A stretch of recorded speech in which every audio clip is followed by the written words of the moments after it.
This is the world's deadliest tree. Introducing the manchineel tree, found in the United States of America and the Caribbean, and you may be wondering, what makes it so deadly? And the answer is that when growing this thing, God used the same design philosophy that Miyazaki uses when he puts a swamp in a FromSoft game. Because even thinking about the fucking thing will poison you. Leave me alone! The entire tree, from root to stem, contains more toxicity than a league lobby, and that starts with the sap. This thick, sticky, white substance is not only found inside the tree, but thinly coats the entire thing, not unlike the sock under your bed. This is a problem because it contains 3 separate toxins that will seep into your system if you so much as f***ing brush the thing, causing severe itching, swelling, and chemical burns. I think it's just because of allergies. Getting toxic shock from just touching the thing isn't enough for you? Well, you'll be happy to know that eating the fruit on it can just kill you. Yeah, what the sap does to your skin, the fruit essentially does to your throat and internal organs. So just a few bites of Satan's apple here will cause you to start choking before you experience the worst stomach pain of your entire life, collapse to the ground, puke your guts up, and then start shitting them out. But the fucked up part is even if you don't eat the fruit or touch the tree, it can still poison you. How? Well, let's say you're walking outside and suddenly it starts pissing down with rain. Thinking quickly, you run for cover under the branches of a tree. A manchineel tree.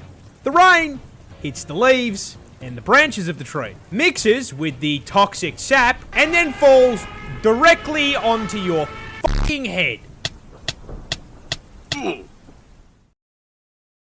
Spiders are scary, but hey, at least they can't get you in the water, right? Yeah, that nightmare is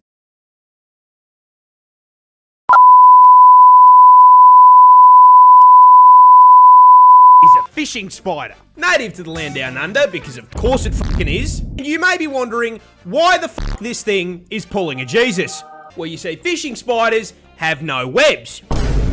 Which means they can't just wait for a fly to clothesline itself when they're hungry. No, when they want to feed, they gotta hop in the ute, drive down to the waterfront, and get ready to do some serious fishing. Now, last I checked, spiders can't just go down to BCF and buy a fishing rod. No, these little guys need to get hands-on. Or, should I say feet? Because they start their hunt by resting their forelegs on the water's surface. These legs are covered in incredibly sensitive hairs, which detect tiny little ripples and vibrations from the water, basically giving them their prey's fucking IP address. Not only finding their location, but also doxing what fucking species it is. Uncooked fish finger located, all that's left to do is, go out and grab him. But, how? Well, no, he's not wearing 4 pairs of Frostwalker boots. Those long legs are also coated in hydrophobic hair. This allows them to put their weight on the water without breaking the surface tension. This means that when they see their prey, they can simply Jesus towards it at Mach 5 and fucking grab it. Biting it with venomous fangs that inject, you guessed it, Say the line, Bart. neurotoxin. And once it's paralyzed, they drag it back to the shore and have a feed. Ah, wait, this one's too small, we gotta throw him back. Be free.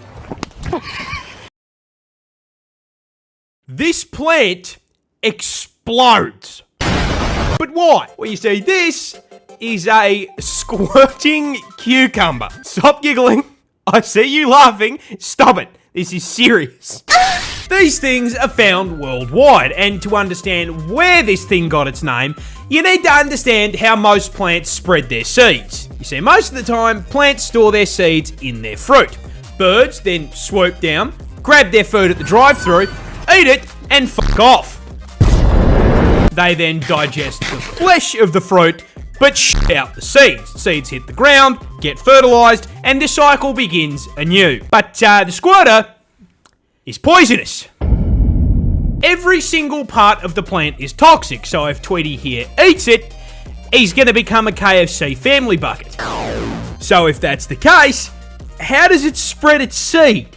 Well, same way you do. You see, the cuke stores its seeds in the fruits as well, but the fruits are made up of very soft cells, and as they grow, they slowly fill with moisture. This moisture causes them to swell and inflate, increasing pressure on the inside of the fruit. That pressure builds.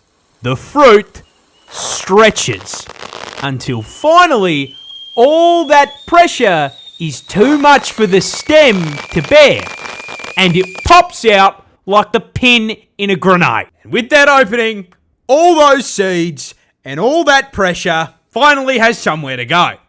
So, in order to spread its seed far and wide, it busts.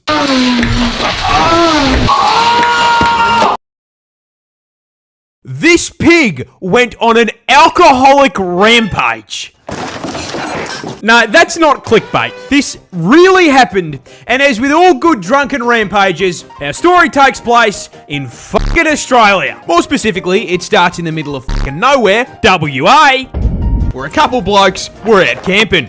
And as any good Australian would, these lads brought with them the camping essentials. Let's see here, we've got the swags, box of snags from Woolies, and most important of all, beers. And those beers are why, at 4 in the fucking morning, these lads were suddenly ripped from sleep by a really weird sound. A low, snuffling and grunting noise, followed by the sound of bending aluminium. So, to ensure they weren't being attacked by, pick a native Australian animal, they got out of their tents, turned on a torch, and shined a light at it. And what they found was a wild pig shotgunning all of their piss. And I don't mean 1 or 2 beers. No. Daddy Pig was on a serious bender because he managed to down 18 fucking cans. Now, fun fact about beers. Once you hit the 18 mark, all of your stats are redistributed into strength and you gain the frenzy debuff. This is why, after being spotted by the torch, the pig fucking sonicked away from the now empty 6-packs, knocked over the garbage cans, paused, turned around and ate the garbage, then continued sprinting to a nearby paddock where it started headbutting a fucking cow. No. This really pissed off the cow, who turned around to face the pig. And it was at this point, looking up at the very pissed off Big Mac, the pig realised he genuinely wasn't built for this shit. Yeah, this little piggy turned around and fucking booked it out of the paddock, being closely pursued by the ghost of burgers past. The cow chased him around a car for 10 minutes before giving up, leaving the still drunk pig to stumble away and pass out in a fucking bush.